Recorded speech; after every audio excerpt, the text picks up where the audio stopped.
In the final months of World War II, both the SS and Nazi Germany as a whole were in total disarray.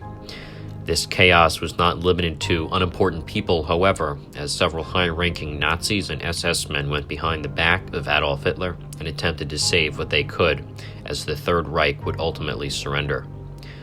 Perhaps the most notable example of this betrayal would be when the heinous SS chief Heinrich Himmler, a significant architect of the Holocaust, would try and make peace with the Western Allies, but still maintain the German war in the East with the Soviets. Of course, Supreme Allied Commander Dwight D. Eisenhower denied this rather silly request without much question, and after finding about Himmler's betrayal, Adolf Hitler was infuriated and called for him to be arrested. Those still loyal to the Fuhrer could not locate Himmler as Berlin surrendered. It turned out that following the war, Himmler assumed a fake identity before ultimately being captured and imprisoned by the British. Whilst in custody and undergoing a physical exam, Himmler bit down on a cyanide capsule he had hidden in his mouth. He died just minutes later, and just like that, perhaps the most evil SS man died without facing any justice.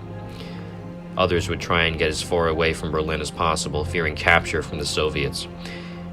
Many headed westward in an attempt to surrender to the Americans or British, whom they thought would be less cruel.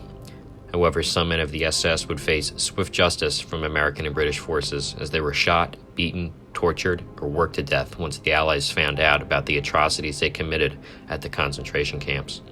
Although Himmler did not face the justice he so very much deserved, numerous others would. At the Nuremberg trials, which began after the war in 1945, some of the highest-ranking, still living Nazis were brought to Nuremberg, Germany, where they were to face justice. Nuremberg was chosen to host the trials because it was rather undamaged from the war, and it was also the site of many flamboyant Nazi rallies so many years ago. Here, the SS would officially be deemed a criminal organization. The highest-ranking Nazi present at the trial would be former Reichsmarshal Hermann Göring, chief of the German Luftwaffe and one of Hitler's closest aides. The highest-ranking SS man at the trial would be Austrian-born SS Obergruppenführer Ernst Kaltenbrunner, who took over Reinhard Heydrich's position as director of the Reich Main Security Office following his assassination. Kaltenbrunner was a dedicated Nazi and passionate anti-Semite. Ultimately, 12 men were sentenced to death at the trials, including Göring and Kaltenbrunner, but only 10 were actually hanged.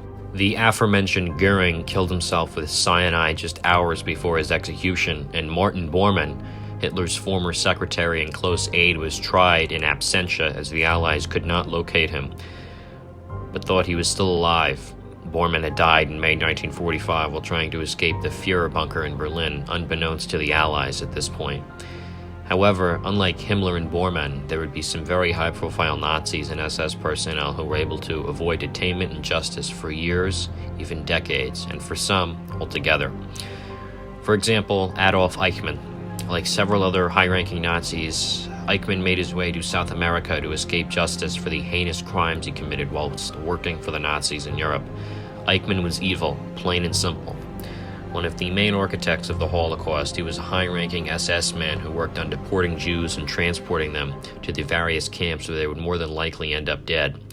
The Israelis eventually managed to capture Eichmann and smuggle him out of Argentina and into Israel. After being tried and convicted there, Eichmann was executed in 1962. Klaus Barbie was another such SS man who was responsible for the deaths of many, notably in Lyon, France. Dubbed the Butcher of Lyon, he was able to avoid capture for decades. Like Eichmann, he escaped to South America, where he remained for long periods of time, but was eventually found and sent back to France to face trial. Now in his 70s, Barbie was sentenced to life in prison, but died of cancer in 1991 in Lyon. Like Barbie and Eichmann, Josef Mengele was another despicable Nazi, known for his heinous human experiments he carried out whilst working at the infamous Auschwitz extermination camp. Nicknamed the Angel of Death, Mengele escaped Europe in the 1940s following the war and ended up in South America. After evading authorities for years, Mengele suffered a stroke while swimming in Brazil in 1979 and drowned as a result.